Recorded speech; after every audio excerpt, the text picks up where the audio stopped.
Have you ever noticed how people who seem the most put together often carry the darkest secrets? They smile, they perform, they succeed, but beneath the surface, there's something unresolved, something unspoken. Carl Jung called this the shadow, and according to him, it holds the key to both our greatest suffering and our deepest transformation. Most people think their problems are external, bad luck, toxic people, the wrong job, the wrong relationship. But what if the real battle is internal? What if the parts of yourself you've been ignoring are quietly running your life? Today, we're diving into Carl Jung's concept of the shadow self, what it is, how it shows up, and why facing it might be the most important thing you ever do. The shadow is the hidden part of your psyche, the impulses, desires, and traits you've buried. It's the anger you suppress to appear nice, the envy you deny because it makes you feel weak, the insecurity you mask with perfectionism. From a young age, we're told what's acceptable and what isn't, so we adapt. We split off parts of ourselves to survive, to be liked, to fit in, but those parts don't disappear. They go underground into the unconscious, and from there, they continue to act on us. Carl Jung said, "Everyone carries a shadow, and the less it is embodied in the individual's conscious life, the blacker and denser it is. You might think, I'm a good person, I don't have a dark side. But the shadow doesn't care about your self-image. It shows up in your projections when you harshly judge someone for something you secretly carry. It shows up in your triggers, when your emotional reaction feels way bigger than the situation. It shows up in your patterns, repeating the same toxic relationship, the same self-sabotage, the same fear of being seen. The shadow is not evil. It's repressed. It's trying to speak, but we don't listen. And when you ignore it, it becomes dangerous, not because it's bad, but because it's unconscious. Facing the shadow is hard. It means admitting you're not just the hero in your story, but also the villain. It means seeing your capacity for jealousy, selfishness, manipulation, and rage. It's uncomfortable, and most people run from it. They prefer denial. They blame others.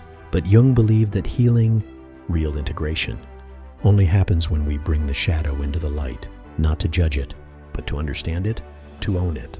Because until you do, it will control your life from behind the scenes. Here's the twist. The shadow isn't just where you bury the bad, it's also where you've hidden your power. Your assertiveness might be trapped in the aggression you fear. Your creativity buried under the chaos you were taught to suppress. Your voice locked behind years of pretending to be someone else. When you face your darkness, you reclaim your strength. This is individuation, becoming your whole authentic self by integrating all aspects of the psyche, light and dark, not perfection, not purity, but truth. So, how do you begin? Shadow work is not about being spiritual or positive. It's about being radically honest. Here are a few places to start. Notice your emotional triggers. They're clues to what you've repressed. Pay attention to recurring patterns.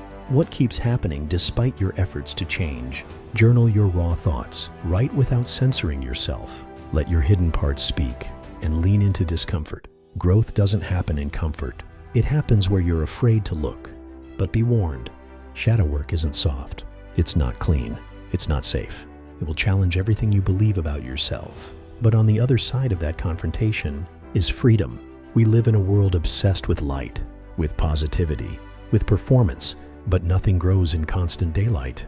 The soul, like nature, needs darkness, stillness, decay. Carl Jung said, one does not become enlightened by imagining figures of light, but by making the darkness conscious. Your shadow is not your enemy. It's the part of you that's been waiting to be seen, not to destroy you, but to complete you. So many people chase healing through escape, through distractions, spiritual bypassing, or self-improvement that only scratches the surface. But the deepest healing isn't found in trying to become someone new. It's found in facing who you already are, especially the parts you'd rather not admit exist. Because when you stop running from your darkness, you realize something profound. Your shadow doesn't need to be fixed. It needs to be integrated. It's not here to ruin you. It's here to return you to yourself. The moment you stop fighting your flaws and start listening to them, you begin to access a different kind of power. Not the kind that dominates, but the kind that transforms. the kind of power that comes from radical self-awareness, from no longer pretending to be perfect, but becoming whole. So maybe the real question isn't, how do I get rid of my darkness? But rather, what truth is it trying to show me? That's where the real work begins. Not in the light, but in the courage to walk through the dark with your eyes wide open. And when you do, you don't just find your shadow, you find yourself. You find the child you abandoned, the anger you silenced, the pain you tried to bury with productivity, and beneath all of it, the parts of you that have been waiting to be reclaimed. This is the paradox of the shadow. It hides everything you're ashamed of, but also everything you need to become whole. Your creativity, your power, your truth, all locked away, waiting for you to turn inward instead of away.